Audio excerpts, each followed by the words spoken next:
네, 안녕하세요. 신박사 인사드리겠습니다. 종목 진단, 종목 상담 이제 6부인데요. 지금 시간이 이제 6월 25일 오후 2시 20분입니다. 지금 시점에서 이제 종목들 또 이제 체크해드리면서 이번 주 안으로 제가 볼 때는 여러분의 어떤 포트폴리오 계좌의 어떤 전략 자체를 완성하고 다음 주로 넘어가는 게 맞다. 지금 보시면 요 코스피 지수 차트, 지금 신고가 흐름을 계속 내고 있죠.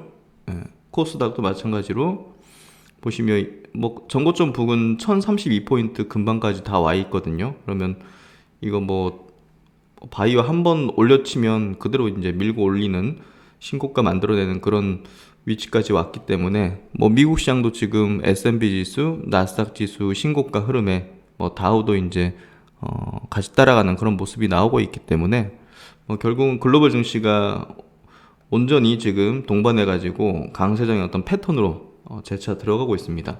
이런 가운데 시장의 흐름과 궤가 좀 다른 그런 종목군들이나 포트폴리오 상황이라면 사실 강세장의 어떤 수혜를 보지 못한 채 좀 소외될 가능성이 매우 높거든요. 그래서 지난주 시장의 색깔이 완벽하게 좀 바뀐 것 같고, 그리고 이제 이번 주 제가 종목 진단을 어떻게 보면 좀 무리하게 또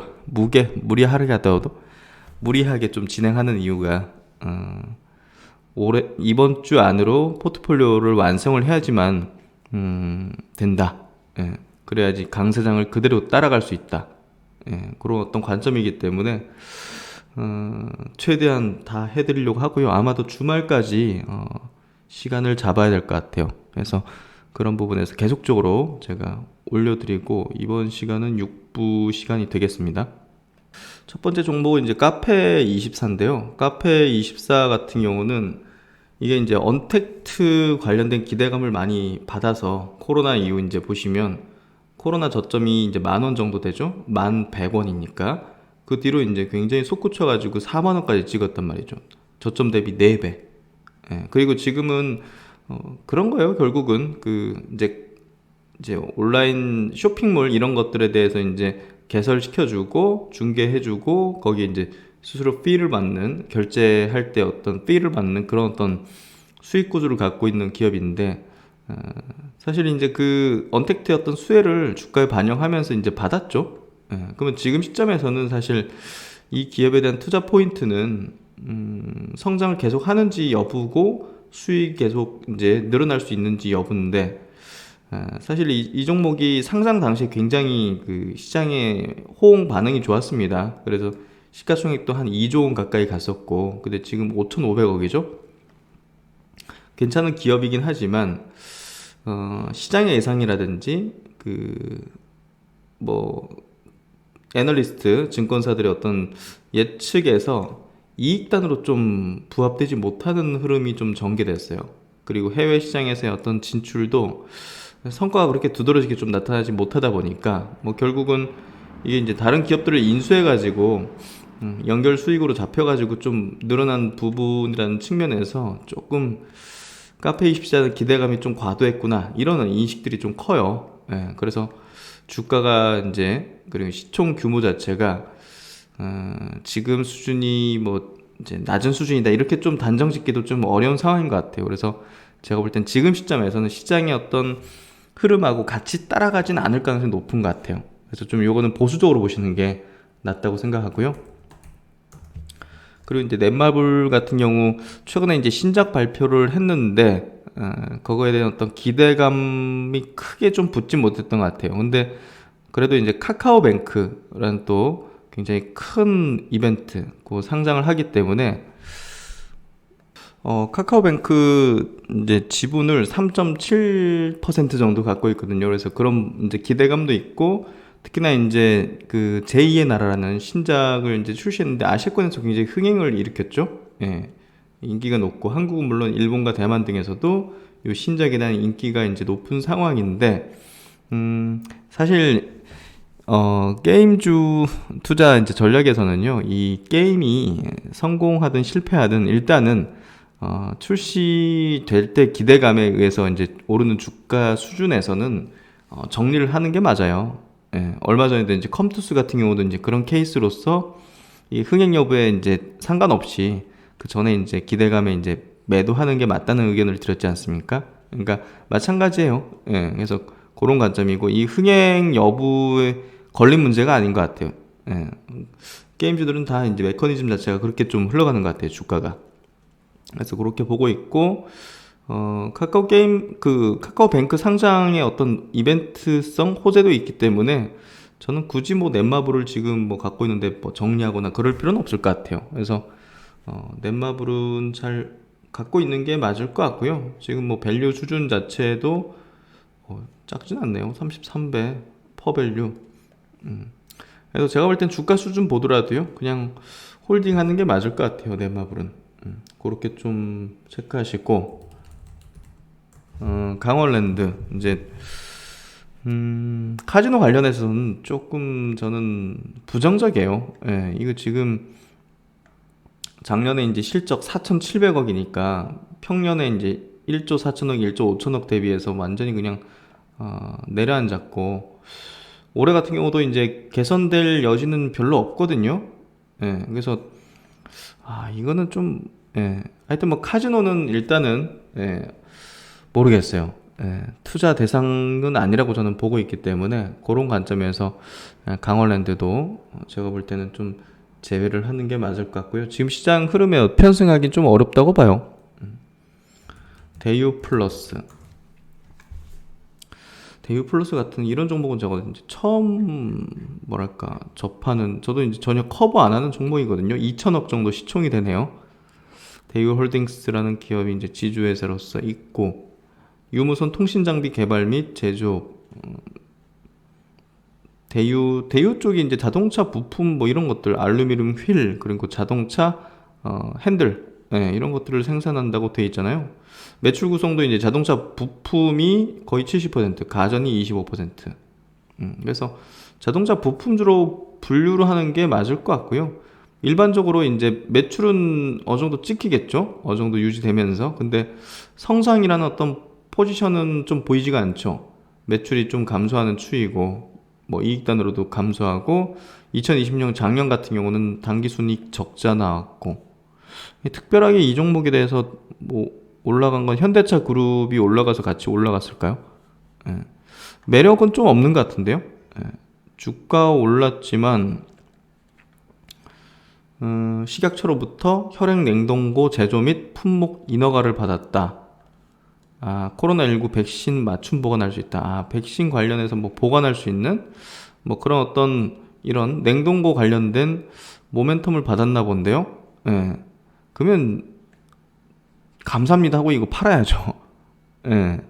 팔아야죠. 이거 재료로 이제 올라간 거잖아요. 그러면 파동도 3번 걸었네요, 벌써. 한 번, 한 번, 2번, 큰 파동 3번 거리고 거래량도 3번 튀었네요. 그러면 이거는 지금 정리해야죠. 이거 끌고 가면 또 본전도 안 올 가능성이 매우 높거든요. 이런 건 정리를 해야 돼요. 대덕 같은 경우는 뭐 휴대폰 부품 이런 어떤 이제 그룹이잖아요. 대덕 같은 경우도 뭐 그런 계열인데 이제 지주 회사겠죠? PCB, 그러니까 PCB, 대덕전자 이런 데가 PCB 하잖아요. 그래서 이런 쪽인데 이게 뭐 뭐랄까 연성 회로기판 같이 뭐 BH나 이런 기업도 아니고, 이거 뭐 크게 성장 가시화되는 부분도 좀 없고, 지주에서로서 매력도도 낮고, 신성장 동력에 대한 부분을 뭐 포지션을 강하게 가지는 것도 아니기 때문에 저는 이거 매력 별로 없는 것 같은데, 이거 뭐 튀어오르는 기회만 주면 나가고 싶은 그런 종목일 것 같은데요, 개인적으로는. 그렇게 좀 보고요. 다날 과거에 이제 뭐 결제 관련해 가지고 굉장히 엄청난 퍼포먼스를 내기도 했는데, 사실 지금은 이제 한물 갔죠. 사실 참 이런 것도 좀 진단하기에도 쉽지가 않은 종목인 것 같아요. 매출은 조금씩 늘어나는 것 같은데 뭐 이익은 좀 들쑥날쑥인 것 같고, 그러니까 과거에 이제 영광을 누렸기 때문에 지금은 그다지 지금 그렇게 매력 있는 그런 사업 포인트는 아니에요. 그래서 요것도 제가 볼 땐 끌고 가는 그런 형식보다는 이 기업이 애초에 그냥 태동할 때 그때 이제 투자 매력이 굉장히 높았지. 지금은 뭐 경쟁사도 너무 많고 다른 투자 포인트는 별로 없는 것 같아요. 그래서 이제 제 관점에서 이제 설명드리는 거니까 참고로 이제 활용하시고요. 선익 시스템은 기술적 흐름 자체도 이제 나쁘지 않네요. 이렇게 이제 우상의 그 정배열로 돌아섰다가 조정을 받고 재차 이제 상승하는 어떤 국면의 이제 종목 이런 것들은 일단은 기술적으로 이제 괜찮은 흐름인 거거든요. 매물을 이제 거의 흡수했기 때문에 이렇게 갈 수 있는 거고 가벼워졌다 이렇게 표현할 수 있는 건데 시가총액이 2,390억이죠. 동아일텍이 최대주주 50% 들고 있고 OLED 장비 회사죠. 선익 시스템 OLED 장비 회사고 OLED 쪽은요. 사실 개인적으로 이제 말씀드리고 싶은 거는 OLED 쪽은 장비보다는 소재 쪽에 포커싱을 두는 게 맞다고 봐요. 장비에 대한 투자가 그렇게 대규모로 이루어지긴 좀 쉽지 않고요. 보시면 매출도 2018년부터 계속 떨어지고 있잖아요. 선익 시스템 줄어들고 있죠. 그래서 뭐 지금 뭐 갑자기 그 뭐 메타버스 관련주 뭐 이렇게 묶여가지고 뭐 움직임이 좀 나오기도 한 것 같은데 참 기술적으로 여기서 지금 이렇게 내용까지 이제 결합해가지고 보니까 차트로만 판단하면 안 되죠. 차트로는 괜찮은 흐름인데 여기서 요게 이제 요 상승이 나온 어떤 포인트는 메타버스 때문에 나온 것 같고요. 그런 부분에서 사업적인 내용은 크게 메리트가 없어요. 제로적인 측면에서 메타버스 붙이니까 올릴 수 있었던 거죠. 근데 그게 지속 가능한 그런 포인트는 아니라서 사실상 제가 볼 때는 지금 이렇게 올라가는 어떤 측면 흐름 속에서는 매도의 관점으로 접근하는 게 맞을 것 같아요. 그래서 그렇게 좀 코멘트를 드리고 OLED 장비 쪽은 크게 메리트는 별로 없는 것 같아요. ICD도 이것도 OLED 장비 아닌가? 디스플레이, 디스플레이 뭐 장비 이런 쪽이죠. 매출이 좀 들쑥날쑥이고 작년에는 좀 올라갔네요. 근데 그 주가는 좀 뭐랄까 정체 느낌이 좀 있죠. 그러니까 실적도 좀 들쑥날쑥이고 OLED 디스플레이 쪽, LCD 쪽 장비 회사다. 저는 별로 메리트 없다고 봐요. 반도체 장비가 메리트 높지. 특별하게 OLED 장비 쪽은 메리트가 높지 않다. OLED는 제가 소배 쪽만 말씀을 드리죠. 한국 알콜 같은 경우도 이것도 그다지 그렇게 매력이 있나 모르겠네요. 하여튼 이제 석유화학 관련해 가지고 뭐 주정, 뭐 제조, 판매 이런 것들을 하는 기업이죠. 작년에 실적이 굉장히 좋게 나왔어요. 3,700억 매출에 영업이익이 560억. 퍼가 이제 5배씩밖에 안 나오죠. 근데 이제 이 기업이 시장에서는 뭐 성장주의 어떤 인식을 가져가지 못하고 있는 것 같아요. 그래서 어떻게 보면 저렇게 실적이 나왔는데 한데 이제 주가는 약간 좀 이미 주가가 우상향의 패턴으로 이렇게 막 그렇게 해야지만 되는 그런 거죠. 왜냐면 1분기에도 실적 보십시오. 1분기만 해도 실적이 뭐 엄청나게 좋게 나온 기업인데 손소독제 관련해 가지고 작년에 급등했네요. 그러면 이 매물벽이 너무 강력할 것 같은데요. 부담이에요. 전 이거 올라오면 정리할 것 같아요. 갖고 있다면. 지금 이제 저평가면 실적이 이렇게 좋은데 이런 것 때문에 이제 이 종목을 계속 가져가는 투자도 꽤나 있을 거라 보여져요. 근데 밸류에이션을 높여주지 않죠, 시장에서. 실적이 이렇게 좋으면 퍼 10배를 안 준다는 거죠, 시장에서. 왜냐면 이쪽 산업 자체에 대해서 프리미엄을 부여를 안 한다는 거죠. 그러니까 시장을 따라야죠. 시장이 그런다는데 뭐 우리가 어떻게 하겠습니까? 아니야, 이거는 뭐 10배는 받을 수 있을 거야, 언젠가는. 그게 아니라는 거죠, 주식 시장은. 그래서 요것도 좀 보수적으로 보시는 게 맞을 것 같고요. NH투자증권 일단은 뭐 우량해요. 우량하고 실적도 괜찮은데 기본적으로 이제 증권, 보험, 뭐 은행 업종에 대해서 개인적으로 좀 이제 선호하지는 않습니다.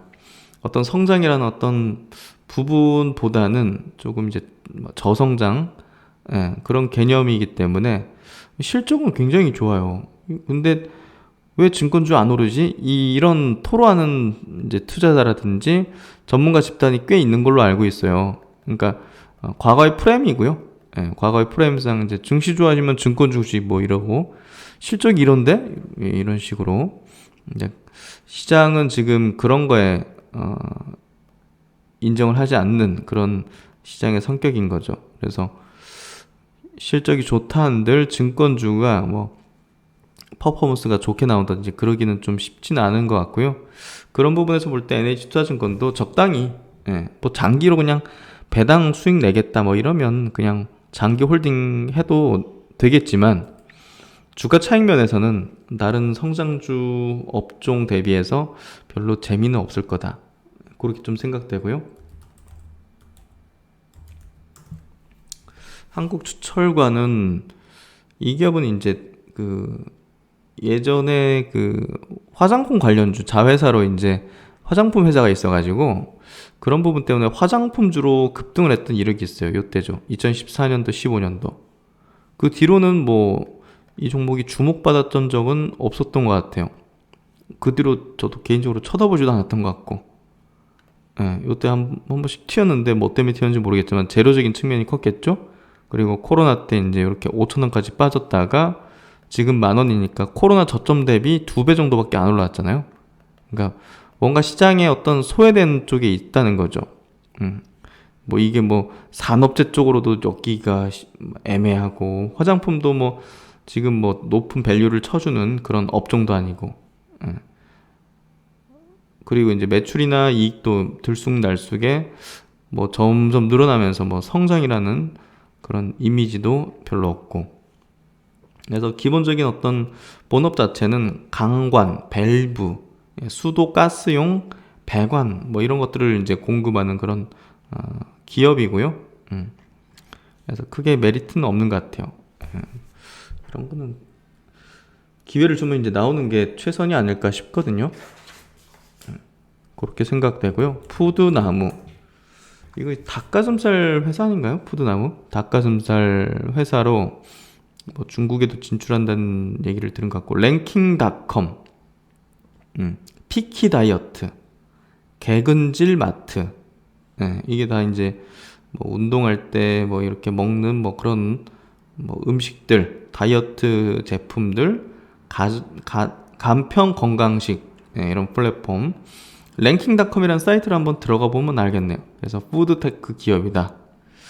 최대 주주가 와우 뭐 지금 80% 들고 있으니까 유통되는 주식이 한 130, 40만 주?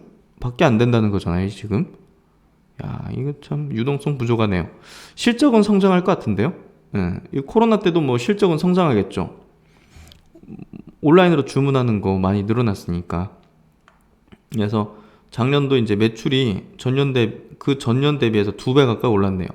성장은 계속 하고 있고, 이익률이 높진 않지만, 뭐 영업이익률 자체가 뭐 20-30% 나오는 건 아니지만, 그래도 꾸준하게 증가하는 경향을 보이고 있네요. 그래서 제가 볼 때 장기로 가면 괜찮을 것 같은데, 장기로 가면 괜찮을 것 같아요. 추세적으로도 이제 뭐 붕괴되거나 꺾이는 흐름까지는 아니기 때문에 중장기로 가볼 만할 것 같아요. 사업적인 부분도 그렇고 주가의 어떤 추세적인 부분도 나쁘진 않은 것 같아요. 그래서 그런 부분에서 이 종목은 좀 우호적으로 말씀을 드려보고요. 한국카본은 이게 이제 그 LNG선 탱크, 거기 이제 LNG 운반선 화물창의 핵심 부품 생산하는 그런 기업이고, LNG선은 계속 이제 좀 뭔가 좀 트렌디하게 그래도 성장하는 분야긴 해요. LNG선. 그래서 그쪽에 대한 부품을 공급하는 기업으로서 제가 볼 때는 조선 업종에 대해서 별로 좋지는 않게 생각하기 때문에 높은 주가 퍼포먼스를 낼 거라고 보진 않지만, 그래도 지금 이 구간에서 매도할 이유까지는 없을 것 같아요. 근데 기대를 크게 가질 필요는 없는 그런 종목? 예, 그런 정도. 좀 애매하긴 한데, 포지션이. 예, 그러니까, 이런 건 전혀, 저는 이제 개인적으로는 투자 대상으로 보진 않죠. 그리고 이제 오로스 테크놀로지. 이거는 무슨 사업을 하는지가 일단 중요할 거예요. 상장한 지 얼마 안 됐잖아요. 상장한 지 얼마 안 됐고, 3천억 정도 시총을 자랑하고 있고, FST의 이제, 자회사군요. 예, 반도체 이제 관련 회사잖아요. 그래서 반도체 웨이퍼에 이제 여러 장비를 좀 제조하는 그런 기업인 것 같습니다. 그래서 지금 당장 뭐 치고 달리는 그런 흐름이 나올 것 같지는 않네요. 주가 차트 흐름도 그렇고 뭐 실적적인 전망 자체도 치고 달리는 흐름이 전개될 것 같지는 않아요. 근데 이런 것들은요, 사실 바닥을 형성하는 구간대에서 그게 어딘지 모르죠. 바닥을 어디서 형성하는지. 근데 물량을 모아나갈 수 있는 그런 기업 같아요. 예. 그래서 그런 부분에서 나쁘진 않을 것 같고요. 시세에 대한 기다림은 좀 꽤나 기다려야 되지 않을까? 예, 상장한 지 얼마 되지 않았고 상장할 때 물량까지 막 흡수하려고 난리를 친 것 같은데 시간이 좀 필요해 보입니다. 그리고 이제 동진 세미캠 반도체 소재주죠? 예, 그러면 이제 저는 그 업종 자체에 대해서 이제 일단은 보고 들어갔는데 우호적이죠. 예, 실적 추이도 이제 좋잖아요. 늘어나는 추이에다가 분기 단위 실적도 괜찮죠. 1분기에도 2,500억 매출에 영업이익이 286억이잖아요. 그러니까 이런 것들이 이제 주가적으로 좀 이렇게 밑으로 내려올 때 이럴 때 사들이면 되죠. 이런 것들은 동진 세미케 같은 것들은. 그러니까 이런 것들을 뭐 기업을 정확히 이해하고 있다면 그리고 그 업황이라든지 그 업종에 대한 이해를 하고 있다면 어찌됐든 지수 빠지거나 지수가 안 좋을 때는 뭐 막 밀릴 거 아닙니까? 그러면 이제 이런 것들을 이제 담아버리는 그런 저가 매수 전략을 하기에 딱 좋은 거죠. 뭐 삼성전자 하이닉스가 본격 튀기 시작하면 같이 따라가겠죠. 그래서 동진생미캡은 지금 주가 수준은 좀 매력 있는 구간 같아요. 그 정도, 그 정도 체크를 해보시고, 그 다음 종목은 이제 선익 시스템입니다. 선익 시스템은 OLED 이제 장비 회사인데요. 지금 주가가 이렇게 좀, OLED 장비 준데 왜 이렇게 튀었지? 여기 보시면 뭐 작년 12월 달 뭐 7,000원 정도 하던 주가가 지금 현재 27,000원이니까 7428? 예, 4배 정도 튀었잖아요. 그러니까 야, 뭐 반도체 장비주도 아니고 OLED 장비주인데 제가 이제 OLED 장비주는 그렇게 이제 우호적으로 보지 않는다. 이렇게 말씀드렸는데 보니까 이제 선익 시스템은 이 메타버스 관련해서 약간 테마 성격으로 이제 올라가는 흐름이더라고요. 보니까 기사들 이제 보면 선익 시스템은 메타버스 증강현실, 가상현실 접속 기기에 탑재되는 이제 뭐 그런 것들은 이제 주로 이제 열도 덜 저전력, 이제 전력도 덜 잡아먹는 OLED 소재로 이제 앞으로도 이제 만들어질 가능성이 높은데 뭐 그런 부분에서 이제 뭐 OLED 제조 장비 생산 업체이기 때문에 메타버스 관련주다. 이거는 사실 좀 어거지거든요. 그래서 뭐 이거 들고 있는데 이제 수익권이실 거 아니겠어요? 지금 현재. 예. 뭐 왜냐면 최고치 부근이니까 지금 현재 주가가. 그러면 저는 매도할 것 같아요. 예. 왜냐면 뭐 이게 펀더멘털적인 흐름이 아니라 지금 테마적인 어떤 성격으로 올라가는 건데 실질적으로 이제 OLED로 여러 가지 어떤 메타버스 관련된 장비들, 기기들을 이제 만든다 하더라도 뭐 OLED 관련주들에 미치는 어떤 실적 영향이라든지 이런 것들은 굉장히 좀 직접적이지 않고, 예, 오히려 이제 뭐 가상현실의 어떤 캐릭터나 뭐 그런 것들을 좀 만들거나 뭐 약간 소프트웨어적인 어떤 측면의 기업들이 보다 더 이제 투자 매력이 높지. 예? 마이크로소프트라든지 예를 들면 뭐 네이버 같은 그런 어떤 제가 볼 때는 OLED 장비는 조금 어거지로 붙인 것 같아요. 그래서 제가 볼 때는 매도 기회로서 삼는 게 분명히 나을 것 같고요. 나중에 이런 것들 다시 또 되돌림 나오면 복구가 안 될 가능성이 높아요. 예. 지금 보시면 실적 부분도 2018년부터 계속 꺾이는 흐름이죠. 매출이 줄었다는 것 자체가 성장을 못 한다는 거고, OLED 쪽에 이제 설비 투자에 대한 어떤 사이클 이런 것들이 도는 부분이 반도체보다 너무나 약하고 불확실해요. 그래서 보시면 이번 1분기에 대한 매출도 뭐 이게 늘어난 것도 아니고 96억입니다. 그래서 작년 대비해서 올해도 매출이 좀 줄어들 가능성이 농후하고요. 그런 부분에서 선익 시스템은 저는 매도하기에 좀 좋은 어떤 지금 현재 흐름이 됐다. 그렇게 좀 의견을 드리겠습니다. 파인텍, 그 다음 이제 파인텍인데요. 파인텍도 저도 이제 제가 커버 안 하는 종목이다 보니까 저도 처음 본 종목인데, 요것도 보시면 2017년 1200억 매출 내고 나서 뭐 약간 들쑥날쑥이고 약간 감소하는 추이잖아요. 예.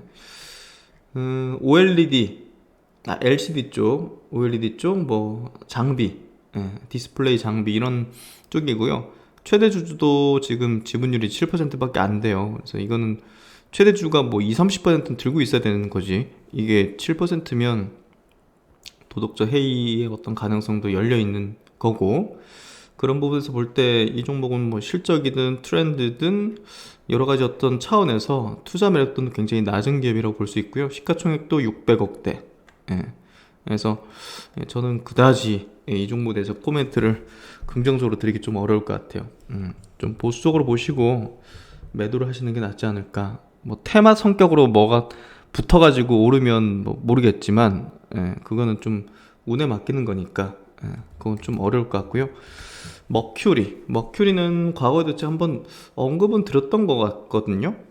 머큐리 같은 경우는 아이즈 비전이라는 또 상장 회사가 57% 지분을 갖고 있고, 공유기, 유무선 공유기 와이파이 6를 활용한 이런 쪽의 이제 회사죠. 그래서 지금 시장에서는 뭐 차세대 와이파이 뭐 이런 것들을 해가지고 리포트도 좀 나오고 있고요. 그런 부분에서 뭐 이 종목은 그래도 매출도 1000억대 이렇게 나오고 있고요. 뭐 늘어나는 흐름까지는 아니기 때문에 뭐 성장주다 이렇게까지 딱 못 박아가지고 이제 얘기드리긴 좀 어렵겠지만, 그래도 부실한 기업은 아닙니다. 그래서 그런 부분에서 차세대 와이파이 정도 IoT 모듈 신제품 출시라면 주가 업사이드가 큰 건 아닌 것 같아요. 업사이드가 큰 건 아니지만 그렇다고 지금 시점에서 이거를 뭐 부정적으로 바라볼 그런 계제까지는 좀 없어 보이거든요. 그래서 뭐 수급은 크게 뭐 두드러진 건 없는 것 같고.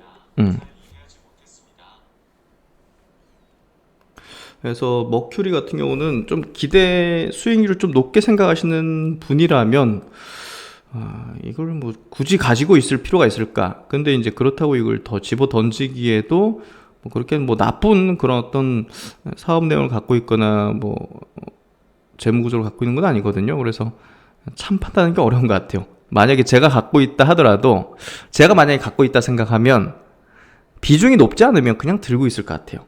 그러다가 이제 한번 튀어주면 그때 정리할 것 같아요. 저라면. 그러니까 지금은 모르겠어요. 이 꽈배기 형태로 중장기 평선에서 왔다 갔다 하는 구간이잖아요. 그래서 특별하게 이 종목이 저 같으면 그냥 갖고 있을 것 같아요. 근데 기대 수익률은 낮게 잡기 때문에 한번 뭐 이슈나 이런 것 때문에 튀어오르면 그때 팔 것 같아요. 한 1, 20%만 수익 나도 그냥 팔 것 같아요. 그래서 그 정도 코멘트 드릴게요. 제 기준에서. 그 정도. 그리고 이제 한미약품 같은 경우는 참 2015년도에 엄청난 퍼포먼스를 내고 나서 이렇게 이제 주가가 뭐 10배 튀었죠. 그 뒤로 나서 이제 제대로 된 시세가 뭐 2017년도 바이오 장세 때 한번 이렇게 났고, 그 뒤로는 안 나죠. 한번 올려치는 흐름이 전개되긴 하지만 사실상 이제 뭐랄까, 이 기업에 대한 R&D 모멘텀, 이제 파이프라인에 대한 모멘텀 가치가 이때 혹은 이때 거의 뭐 반영이 돼버리다 보니까 뭐 지금 뭐 신규 파이프라인을 만들어낸다든지 이런 게 아니라면 사실상 정고점 벗겨내고 신고가형 가기는 굉장히 어려워요. 근데 이제 지금 mRNA 관련해 가지고 이제 한미 사이언스가 이제 그런 기대 가치를 좀 받고 있거든요. 그래서 그런 부분에서 조금 같이 시세 발현이 좀 될 수 있긴 하지만 제가 볼 때는 매력도는 좀 떨어지는 편이에요. 차라리 이제 한미 계열에서는 한미 사이언스를, 예, 사이언스를 거래하는 게 낫지. 한미 약품을 거래하는 건 저는 그다지, 예, 매력적이진 않은 것 같아요. 그래서 2015년도 그때 이제 한미 약품을 저도 이제 뭐 큰 수익을 그게 창출한 건 아니지만 그때 이제 단기 트레이딩을 많이 했다 보니까 요 종목을 이제 주도주였으니까 당연히 단기 트레이딩 대상으로서 이제 거래를 했는데 그대로는 한 번도 안 했어요. 예, 그만큼 이제 한미 약품에 대한 기대감은 그때 최고조였고 그 뒤로는 기대 가치가 시장에서도 크진 않거든요. 그래서 예, 뉴페이스를 항상 원하죠. 시장은, 주식시장은. 그런 부분에서 한미약품은 소위 이제 그렇게 표현할 수 있을 것 같아요. 단물이 좀 빠졌다. 예, 그래서 이 기업에 대한 파이프라인의 어떤 부분들을 시장에서 다 인식하고 있고 그런 것들을 과거에 또 반영하다 보니까 기술출로 인해서 반영했고 그게 반환되다 보니까 예, 다시 가져가라. 우리 그냥 이거 안 하겠다. 이런 식이 되다 보니까 예, 밸류에이션도 이제 계속 낮아졌던 거죠. 어쨌든 한미약품은 개인적으로는 그다지 매력적이지 않은 제약바이오 기업이다. 그래서 투자 대상으로 보지는 않습니다. 그리고 이제 클리노믹스, 요것도 이제 한 두 분 정도가 이제 질문을 주신 것 같은데 질병 예측 및 질병 액체 생검. 근데 이제 액체 생검 관련해가지고 이제 젠큐릭스를 이제 소개해드렸잖아요. 예. 젠큐릭스 정도 시총 대비 시천사박 요 정도 괜찮고 클리노믹스는 2천억인데 2천억 예, 조금 동류 기업 대비해서 그렇게 이제 저렴한 편도 아니고 예. 그래서 아직까지는 좀 관찰을 해보면서 시세를 튀려면 좀 이런 관련된 부문이 뭐 정책적으로 드라이브를 확 건다든지 하는 그런 흐름이 전개되면 괜찮을 것 같은데요. 그러니까 지금 보시면 뭐 홍남기 1조 투입해서 100만 명 바이오 빅데이터 구축해서 뭐 이런 것들에 의해서 한 번씩 튀는 그런 흐름을 좀 보여줬던 것 같은데요. 관찰은 계속 이제 해봐야 되는 쪽이라고 봐요. 근데 지금 당장 이 종목들에 대해서 물량은 좀 모아가 나갈 수 있지만 시세를 바로 튄다고 이렇게 보면서 거래하는 거는 조금 시일이 걸릴 수도 있다. 네, 요 정도. 그래서 클리노믹스는 그렇게 지금 현 시점에서 단기적으로 어떤 모멘텀이 좀 발현되게 좀 보이진 않는 것 같아요. 그 정도 코멘트. 그래서 그냥 관찰은 하고 관심 정보 넣어놓고 계속 관찰 정도 하는 그런 정도 체크를 하고 있고요. 그리고 영림 원소프트랩 이게 결국 이제 이 종목들 저도 이제 처음 들어온 종목들이 많거든요. 그러니까 이런 것들을 아마 고민을 하시다가 이렇게 저한테 이렇게 또 요청을 하신 것 같아요. 시장에서도 별 관심이 없는 것 같고 뭐 거래량 보면 이제 99,000주 금요일날 요 정도밖에 안 나오고 평소에는 뭐 30,000주 40,000주 그러니까 진짜 뭐 거래량도 없는 그런 주식인 거잖아요. 그러니까 소외주인데 이거를 계속 가져갈지 말지. ERP 솔루션 개발 및 공급 및 유지 관리 용역. 그러니까 이게 별로 이제 성장성은 없는 거죠. 시총은 1,000억 정도. 바이오니아의 ERP.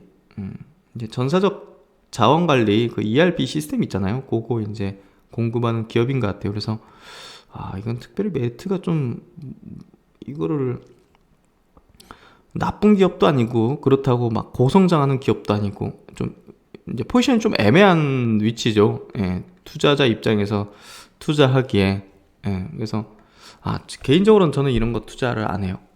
제가 갖고 있다면 이거는 그냥 적당히 나와가지고 다른 쪽으로 탈 것 같아요. 이거 뭐 갖고 있어서 이거를 뭐 2배든 3배든 우리가 주식을 투자한다는 것 자체는 이제 초대형주 같은 경우는 그래도 한 30% 정도 목표 수익률을 좀 잡고 이제 가져가는 거고 중소형주 같은 경우는 한 2배 이상은 이렇게 좀 목표를 잡고 이제 매수를 하는 건데 영림원 소프트랩 이 종목은 과연 어떤 포지션으로 봐야 될까? 매출액도 이제 뭐 200억에서 400억 정도고 퍼포먼스가 크게 나오는 것도 아니고 지난 1분기 실적도 83억 매출에 14억 정도 이제 영업 손실을 봤고, 그래서 좀 애매하죠. 예, 개인적으로 갖고 있다면 그냥 정리할 것 같아요.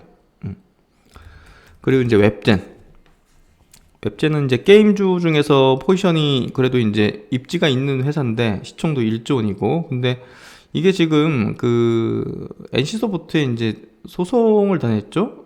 예. 그 리니지 이제 보시면 요 내용이죠. 예. 웹젠이 이제 리니지 저작권 침해했다. 그래서 웹젠에 이제 R2M이라는 게임이 리니지 M 저작권을 이제 침해한 것 같다, 모방한 듯하다 해서 이제 소송을 제기했다고 이제 밝혔거든요. 그러면 이제 조금 이제 주식 투자자 관점에서 볼 때, 이거 좀 꼬이는 거죠. 예, 주가가.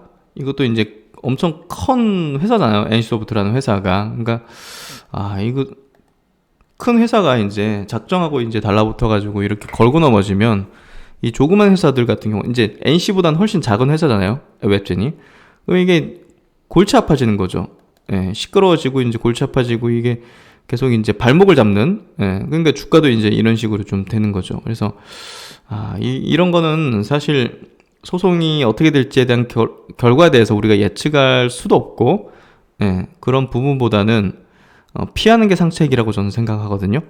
주식, 예전에 이제 메디톡스하고 대웅제약이 소송을 해가지고 이제 어떻게 됐는지 우리가 잘 봤잖아요. 메디톡스가 이제 10분의 1 토막이 났잖아요, 주가가. 아니, 외국인들도 손절치는 어마어마한 그런 사태가 벌어졌지 않습니까? 이 보시면. 이렇게 우량하고 코스닥의 대표주로서 외국인들이 지분율이 외국인이 한 50% 가까이 됐거든요. 50% 가까이 됐는데 지금 11%죠. 이거 뭐 어쩔 수 없이 그냥, 이거 제가 볼 때는 비자발성 장기 투자하는 것 같아요. 이 남아있는 외국인 정도. 아니면 패시브적으로 이제 그냥 갖고 있는 그런 물량 정도. 웬만한 건 다 털고 나갔다 보면 되거든요, 외국인들이. 그만큼 이제 보시면 주가가 이제 74만원짜리 하던 게 지금 10만원까지 빠졌으니까 7분의 1 토막이네요. 7분의 1 토막. 그러니까 이 건실했던 게, 웹젠이 이제 그렇게 된다 이런 내용보다는, 이거 좀 골치 아파진다는 거죠. 그러니까 피하는 게 상책이라는 거예요, 결국은. 그래서 큰 기업한테 이렇게 피소당했다는 것 자체는 이거 좀 골치 아파진 거고, 사실상 이게 뭐 모방했니 안 했니 이거는 우리가 판단할 문제가 아니고, 그런 부분에서 이거는 탈출을 해야 된다. 이렇게 좀 의견을 드리도록 할게요. 그리고 이제 에이테크 솔루션은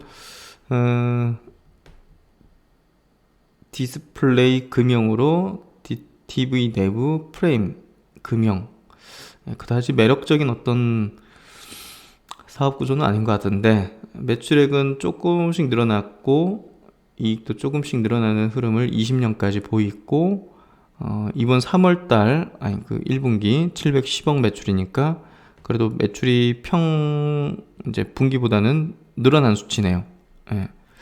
근데 매력적인 어떤 포인트, 그리고 멀티플을 올려줄 수 있는 그런 어떤 사업적인 부문이 아니죠. 그리고 지금 실적 대비해서도 시총이 저렴하다고 이렇게 어떻게 판단할 수도 없고, 저는 올라오면 저는 정리할 것 같아요. 이게 뭐 테마주로 붙으면 모르겠네. 테마주 뭐 요즘 뭐 워낙 정치 테마주 이런 것들 붙이니까, 보시면 애플카, AR, 뭐 증강현실, 디스플레이 특허 등록 소식의 상승이다. 이런 것들이 이제 재료로 이제 붙여가지고 이런 거 있네요. 라이다 부품을 국책과지로 개발하고 있다. 그래서 자율주행 관련 약간 그런 성격으로 이렇게 좀 시장에서 한 번씩 튀는 그런 흐름을 보여주고 있네요. 그 정도인데요. 저라면 이제 좀 그냥 튈 때 그냥 정리할 것 같아요. 그거는 정말 재료적인 측면이고, 그래서 저는 튈 때 정리할 것 같습니다. 이거 본업 자체에 대한 매력도는 높진 않다고 보기 때문에 그렇게 드리고, 환인제약, 제약주인데, 환인제약은 좀 뭐랄까, 제약주 내에서도 그냥 우량한 기업. 실적 보시면 뭐 올해 예상되는 것도 1,800억 정도, 영업이익은 340억 정도, 펀은 한 14배. 그러니까 뭐 우량성은 갖고 있죠. 근데 이제 지금 시장에서는 뭐 자산 가치가 좋고 뭐 안정성이 높고 이런 종목들이 주가가 올라가거나 높은 밸류를 받는 건 아니잖아요. 그러니까 이 기업이 뭐 신약을 만들고 있다든지, 예전에 이제 그 치매 관련주로 좀 엮여가지고 했는데요. 중추신경계 관련된 뭐 그런 어떤 사업을 펼치면서 뭐 조현병 환자를 대상으로 한 레아길라 캡슐 임상 3상 승인을 받았다. 그래서 뭐 국내 이제 임상 정도 하는 거겠죠. 그래서 그냥 좀 안정성 있는 그런 어떤 제약 회사다, 이렇게 좀 보시면 될 것 같고, 그래도 우상향의 어떤 패턴을 보여주고 있죠. 그래서 이거 들고 있다면 저는 그냥 들고 있을 것 같아요. 이거 굳이 매도하거나 그러진 않을 것 같아요. 정신계 의약품 추세적 상승세 해서 국내 정신계 의약품 시장 점유율 1위. 그래서 우울증 치료제 수요 증가, 알츠하이머 치료제 매출 증가로 추세적인 상승세를 보이겠다. 고령화 수혜주로 볼 수 있겠네요. 그래서 이베스트 투자증권에서도 최근에 리포트가 나오면서 정신계 관련된 의약품 시장의 성장에 수혜를 받는 그런 부분들, 목표 주가는 26,000원 제시해서 꾸준한 어떤 우상향의 패턴을 보여주고 있는 것 같네요. 그렇죠? 저라면 그냥 들고 있겠습니다, 이 종목. 그리고 영진약품을 이렇게 또 진단 요청하셨는데, 영진약품은 제가 과거에도 한번 진단했던 것 같아요. 올 초? 어쨌든 요거는 2016년도에 시장에서 10배 튀면서 엄청난 주목을 받았는데, 사실 좀 갖고 있는 파이프라인 자체가 그렇게 매력적인 건 아니라고 보는데, 시장 규모가 큰 뭐 비소세포 폐암 관련된 그런 신약이긴 하지만, 이걸 이렇게까지 10배를 만들어냈다. 지금 주식수는 1억 8천만 주입니다. 그래서 거의 2만원까지 갔었기 때문에, 그렇게 되면 뭐 3조 6천억? 뭐 이런 식으로 됐었거든요, 고점 때. 그 뒤로는 이제 주가가 이제 계속 좋진 않죠. 보시면 주봉으로 보더라도 그 뒤로는 코로나 때 이제 한번 튀고 꺾이는 흐름이기 때문에, 이거는 뭐 특별하게 제가 볼 때는 탈출을 해야 된다. 올라오면 탈출해야 된다. 시총이 지금 1조도 제가 볼 땐 비싸다. 제가 볼 때는 그렇게 좀 판단하고요. 그래서 영신약품은 좀 매력 있는 그런 포인트가 제가 볼 때는 없어요. 이건 홀딩하는 그런 바이오 주식이 아니다, 이렇게 좀 생각하고요. 미코바이오메드. 미코바이오메드 시총이 2,900억. 시총이 2,900억에 체외진단 의료기기, 유전자 증폭장치. 일단은 진단 쪽인데요. 그렇죠? 이 진단 쪽인데, 결국은 코로나 때 이제 이렇게 또 시세가 이제 크게 발현됐고, 다른 진단키트 관련주하고 비슷하게 그냥 관점을 가져야 될 것 같아요, 아무래도.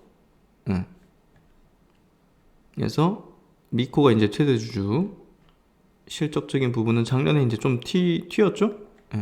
그러면서 이제 코넥스에서 넘어온 것 같아요, 보니까. 그렇죠? 코넥스에서 아무래도 넘어온 것 같은데요. 그래서 이제 진단키트 관련해서 시장 모멘텀을 받을 때 이전 상장을 통해 가지고 입성하면서, 사실상 지금 현재 시점에서 좀 메리트는 좀 낮을 것 같아요.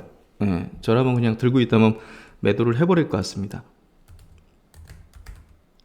그리고 이제 모트렉스라는 기업인데요. 모트렉스 2,300억 정도 그 시초이고요. 1분기 영업이익은 88억. 낮진 않네요. 차량용 인포테인먼트 전문기업 모트렉스 1분기 분기 기준 역대 최고 실적을 냈다. 상당히 실적적인 부분은 이제 굉장히 좀 우량한 것 같은데요.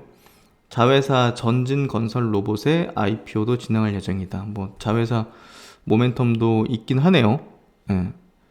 모트렉스 사실 이제 실적이 좀 이렇게 개선되는 흐름이 전개되는 이런 부분이잖아요. 보시면 분기 단위로 보시면 작년 이제 2분기 700억 매출에 40억 마이너스 영업이익. 그리고 3분기에는 790억 매출 늘어났네요. 그리고 이제 흑자, 영업이익 흑자. 그리고 4분기는 976억, 계속 매출은 늘어나죠. 이익도 이제 63억. 당기순이익은 이제 적자고. 그리고 이제 이번 1분기 매출 1094억에 영업이익 88억, 당기순이익도 흑자 전환했네요. 그래서 개선되는 추이이기 때문에 뭐 이거는 좀 보유를 해보는 게 맞을 것 같아요. 뭐 자회사 상장도 있다고 하고. 그래서 요거는 조금 보유를 해보면서 실질적인 부분이 계속 이제 개선이 되는지, 개선이 된다면 이제 시총이 뭐 그렇게 저렴한 건 아닌데 그래도 이제 뭐 ADAS 관련주 뭐 그리고 이제 뭐 커넥티드카 관련주 이런 흐름으로 이제 조금 같이 이제 수혜 기대감 그런 부분은 같이 볼 것 같고요. 실적이 개선되는 추이라는 측면이 제가 볼 때는 홀딩 하는 데 있어가지고 일단은 필요할 것 같아요. 요건 일단 홀딩 해봐도 될 것 같다는 생각이 듭니다. 그리고 MK전자는 최근에 주가 흐름 궤적이나 이런 것들이 굉장히 괜찮은 모습을 보여주고 있네요. 시총은 3,300억 정도, 작년 실적 대비한 밸류 수준도 11배 정도. 원래 이제 과거에 이 종목은 항상 뭐 금 관련주 뭐 이런 식이었는데요. MK전자는 금, 은, 팔라듐, 구리 등 원재료로 본딩 와이어 및 솔더볼을 제조, 판매하는 회사로 금값 상승 및 인플레이션의 대표적인 수혜기업이다. 특히 이제 원재료와 연동재료를 통해서 실적 상승에 탄력을 받을 것이라고 회사 측은 설명했다. 그래서 원자재 인플레이션 관련해 가지고 좀 오른 건지, 그래서 반도체 소재 사업 이런 쪽으로 이제 하고 있는 기업이고 2차 전지 등의 신소재 사업 등도 추진을 하고 있는 것 같고요. 매출액은 계속적으로 좀 늘어나는 추이, 영업이익도 1,100억, 적지 않죠? 그래서 실적적인 부분은 개선되는 흐름 흘러가는 것 같고요. 우량한 회사라고 판단돼요. 그래서 이거는 일단은 뭐 가지고 있는 게 맞을 것 같아요. 굳이 지금 당장 뭐 매도한다든지 이럴 이유까지는 없어 보이고요. 이거는 홀딩 해보시는 게 필요하지 않을까 싶습니다. 그리고 GS 엔텍이겠죠? GS 엔텍. 이거는 이것도 이제 처음 KOTC? GSND라고 이렇게 적어주셨는데 검색하니까 없네요. 넘어가야 되겠네요. 하나금융 지주, 은행주. 하나금융지주, 은행주는 일단은 뭐 저는 투자하지 않습니다. 은행주 개인적으로는 투자하지 않는데 이제 의견을 드리는 거니까. 은행주는 뭐 하나금융 지주만의 어떤 뭐 이 개별 종목으로 이렇게 보기보다는요, 뭐 신한지주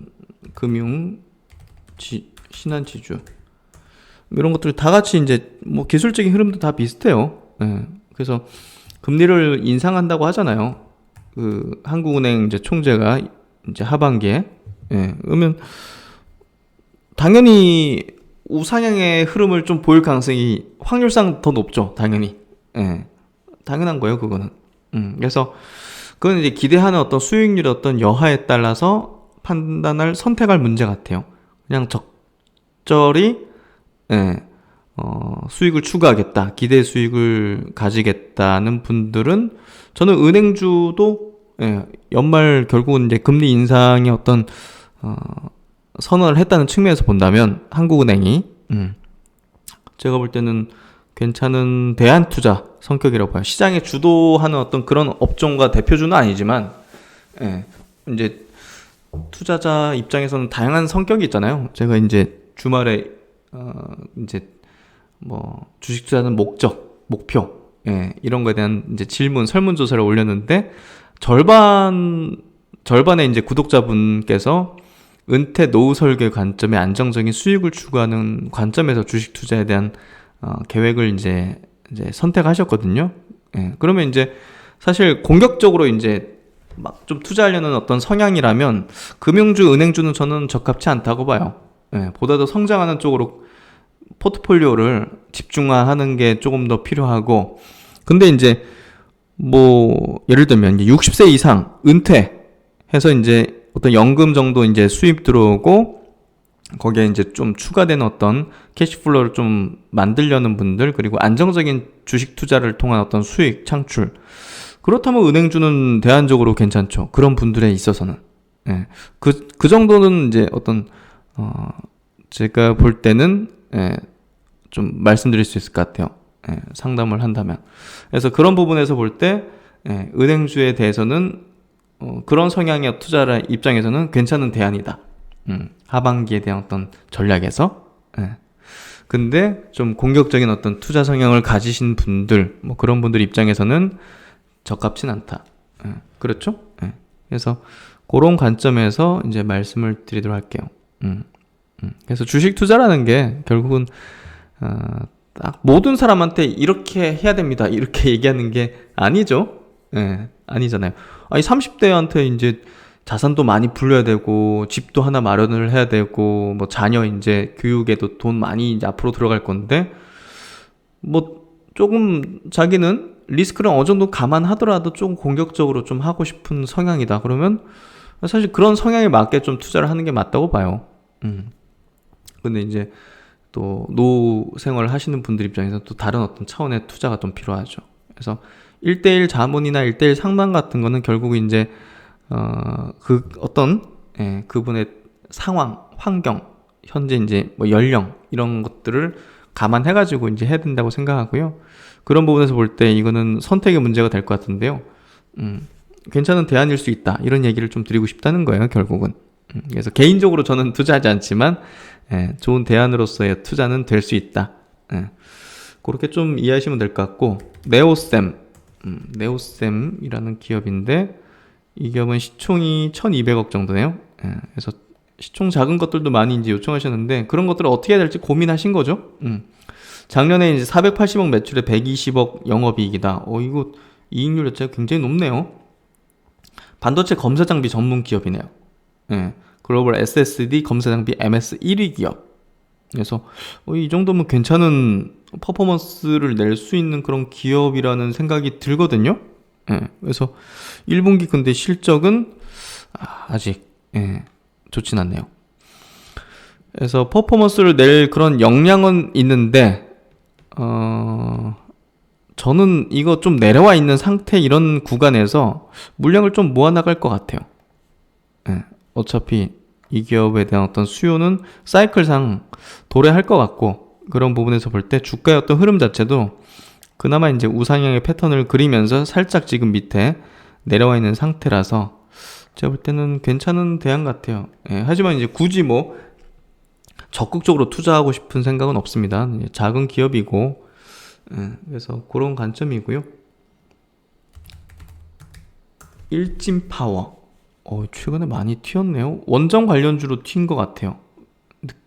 그냥 느낌에. 그렇네요. 소형원전, 그렇죠? 소형원전 관련해서 소형원전이 아니구나. 한국형 인공태양 프로젝트. 한국형 인공태양, 이것도 이제 뭐 전력을 생산하는 그런 어떤 기술, 차세대 에너지원, 핵융합 발전의 기술 개발에 적극적으로 참여해서 장기적인 수익 모델에 대비하고 있다.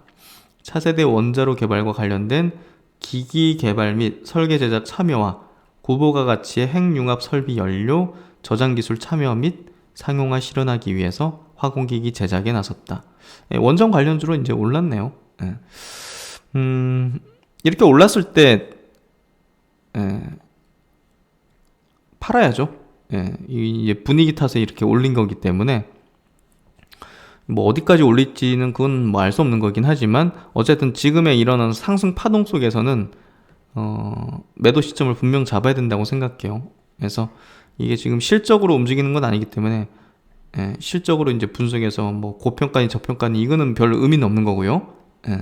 거래가 지금 보십시오. 2천만 주 넘게, 상장 주식수가 1,500만 주인데 2천만 주 넘게 터졌다는 거는 막 몇 바퀴 돌렸다는 거잖아요, 유통 주식수를. 최대 주주 36%인데 그렇다면 이제 이거는 사실상 이때 막 많은 대중들이 막 거래하고 이러면서 분위기, 테마성으로 이제 움직였다는 거고요. 그런 부분에서 지금의 이 가격권에서는 나와주는 게 맞다. 이렇게 저는 코멘트를 드리고 싶네요. 명신산업은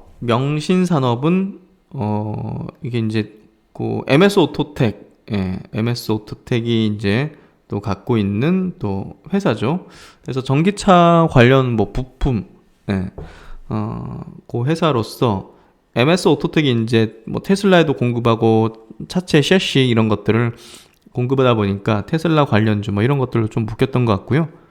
하나금융, KB자산 뭐 이런 데서 이게 GM 공장을 이제 인수해가지고 GM이 이제 한국 떠나면서 남긴 그 공장을 인수해가지고 그 공장에서 이제 전기차를 OEM 하겠다 뭐 이런 어떤 부분이 있거든요. 그래서 그런 부분들이 뭐 결국은 이 기업의 주요 어떤 투자 포인트가 될 것이다. 명신산업은 자동차 차체 부품 업체다. 핫스탬핑 공법을 활용한 이게 이제 가벼우면서 강도 높은 그런 공법이라고 해요. 그래서 경량화의 어떤 주요 기술로 이제 여겨지는데요. 자동차용 차체 부품의 제조 및 판매를 주요 사업으로 영위한다. 국내에서는 1차 협력업체 MS 오토텍 최대주주, 차체 제작업체에 납품하고, 현대차 기아에도 납품하고 있다. 테슬라 등에 납품하고 있다. 테슬라에도 납품하고 있다고 하죠. 그래서 어찌됐든 뭐 요 기업은 수혜는 보는데 어떻게 봐야 될까? 시총이 제가 볼 때는 좀 이게 좀 1조 4천억이거든요. 1조 4천억은 조금 부담 있지 않나? 그래서 그런 부분에서 이제 작년 같은 경우는 뭐 8천억 매출에 600억 정도의 영업이익을 냈다고 하지만 당기 순이익은 800억 적자인데요. 그래서 1분기 실적은 양호했던 것 같은데요. 저는 시총이 이 기업이 하고 있는 어떤 사업의 특성상 제조업체잖아요. 무슨 뭐 소재업체도 아니고 그런 부분에 조금 전 투자 매력도가 지금 현재 밸류가 높다고 보지는 않아요. 그래서 저는 좀 매력도가 낮다 이렇게 좀 코멘트 드리고 싶어요. 지금 밸류는. 그리고 에이프로젠 제약. 개인적으로 제약주 중에 투자 대상으로 보지는 않는 종목인데요. 이것도 이제 바이오시밀러 기업이죠. 뭐 과거에 이제 슈넬 생명광 뭐 이래가지고 2015년도 막 굉장히 급등했었던 이력이 있죠. 이거 차트를 그렇죠. 2015년도 보시면 막 1,000원짜리가 10,000원 넘겼으니까 10배 이제 튄 거거든요. 월 주봉인데 얼마나 이제 단기간에 급등했으면 3주 만에 이렇게 10배 가까이가 어쨌든 요 종목 그때 시세를 제가 볼 땐 다 했다고 생각이 되고요. 그 뒤로는 매력도가 이제 투자 매력은 떨어졌다. 그래서 개인적으로 투자 대상으로 이제 보지 않고요. 그걸 왜 투자 대상으로 보지 않느냐는 질문을 하면 참 좀 어렵네요. 좀 신뢰도 문제도 있고요. 제가 보는 관점에서의 신뢰도 문제도 있고요. 그런 부분에서 경쟁력이 이제 그다지 높은 기업은 아니라고 좀 판단하고 있고요. 그래서 차라리 이제 뭐 프레스티지 바이오로직스라든지 프레스티지 바이오 파마 같은 기업이 더 매력적이고요. 제가 볼 때는 그런 부분에서 프로젠 관련된 요 그룹사들은 제가 볼 때는 조금 신뢰도는 좀 낮은 편에 속한다. 제 기준상. 그래서 투자상으로 좀 보지는 않는다. 이렇게 좀 이야기를 드리도록 하겠습니다. 그리고 이제 대한해운. 해운주는 사실 저는 지금 시점에서는 조금 부담이 크다고 보는데 대한해운 최근에 기관 수급은 좋네요. 뭐 그럼에도 불구하고 제 기준상 일단 HMM도 그렇고 이제 해운 조선 쪽은 조금 매력도가 좀 리스크가 좀 높아진 상황이다. 이렇게 좀 판단하기 때문에 사실상 대한해운에 대해서도 뭐 같은 의견이고요. 업종 자체가 이제 그렇기 때문에 제 의견상 그렇게 투자 대상으로 보지는 않는다. 그렇게 좀 얘기를 드리고 싶네요. 그리고 이제 EWK라는 기업인데 종목인데 이거는 뭐 완전히 그냥 박살이 난 종목이거든요, 보면. 예, 옛날에 어떤 정치적인 어떤 사건에 좀 연루가 됐던 것 같고, 뭐 조국 관련해서 과거에 좀 연루가 됐던 것 같고, 뭐 그건 모르겠습니다. 하여튼 거기에 연동해가지고 이제 주가가 급락한 걸로 보여지고요. 그대로 조금 반등이 나오긴 했지만 다시 되밀리는 형국이고, 그럼 기업의 어떤 본업 자체의 어떤 부분을 본다면 뭐 지열 발전, 화공, LNG 플랜트 관련된 열 교환기, 타워, 그리고 매출은 계속 감소하는 추이. 이거 좀 문제가 있는 기업 같아요. 제가 볼 주식적인 관점에서. 그래서 이번 1분기에는 매출은 300억으로 이제 갑자기 급증하긴 했지만 뭐 계속 전환사채 발행하고 제가 볼 때는 투자 대상은 아닐 것 같아요. 예, 투자 대상은 아니고 지금 대표이사도 계속 이제 변경된다는 것 자체가 약간 좀 도덕적으로 이 기업에 대해서 우리가 신뢰를 가지면서 투자할 수 있는 그런 어떤 영역은 아닌 것 같아요. 그래서 이 종목은 코멘트를 할 수가 없는 그런 기업이기 때문에 사실상 이런 건 홀딩하는 거는 조금 저는 위험하다고 생각합니다. 그렇게 좀 보시면 될 것 같고, 유니슨은 이제 풍력 관련된 기업이잖아요. 근데 이제 풍력 관련된 기업을 사실 이제 그냥 제일 1등 기업을 그냥 투자를 하는 게 제일 낫죠. CS 윈드 같은 기업을 투자하는 게 낫지. 지금 4,800억 정도 이제 시총이고, 아네모이라는, 이건 무슨 회사인지 모르겠지만 최대 주주가 12% 들고 있습니다. 그리고 이제 매출적인 부분이 줄어들죠. 뭐 기본적으로 적자가 될 거고 당연히 고정비 있을 거니까. 이번 뭐 1분기 실적이 이제 뭐 400억 매출로 조금 올라오긴 했지만 사실상 요것도 그다지 좀 이거를 굳이 투자를 해야 될까요?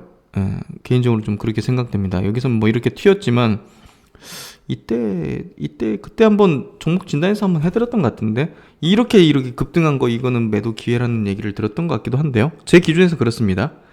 그리고 지금은 CS 윈드 정도나 CS 베어링 뭐 요 정도. 주가 차트도 이제 흐름이 견조하잖아요. 그래서 제가 볼 땐 풍력을 한다면 1등 기업 그냥 하는 게 맞으실 것 같아요. 그런 부분에서 유니스는 그다지 메리트가 없다. 그리고 미코 같은 경우는 뭐 반도체 이제 소재주이기도 하고 이제 뭐 수소 관련해서 뭐 스택 관련주이기도 하고 해서 모멘텀은 좋아요. 모멘텀은 좋고 근데 이제 밸류가 좀 높아져 있는 상태죠. 사실 이제 실적 대비해서 올해 뭐 3,300억 매출에 뭐 500억 정도 영업이익 날 걸로 전망이 되고 있고 뭐 그럼에도 불구하고 밸류가 적진 않죠. 뭐 22배. 조금 못 미치는 흐름이 나오면 30배까지도 이제 여러 대 되잖아요. 그런 부분에서 볼 때 싸진 않다. 주가가 뭐 이렇게 좀 뭐 거의 1년 가까이죠. 이렇게 옆으로 기는 형태이긴 하지만 싸진 않다. 그 정도는 감안하고 보셔야 될 것 같아요. 그래서 업사이드한 부분이 그렇게 크진 않다고 저는 보여지기 때문에 적당히 올라오게 되면 적당히 저는 차익실현 하거나 할 것 같아요. 그 정도는 제가 코멘트를 드리도록 하고요. 요 정도 6분은 요 정도 마무리를 짓도록 하죠.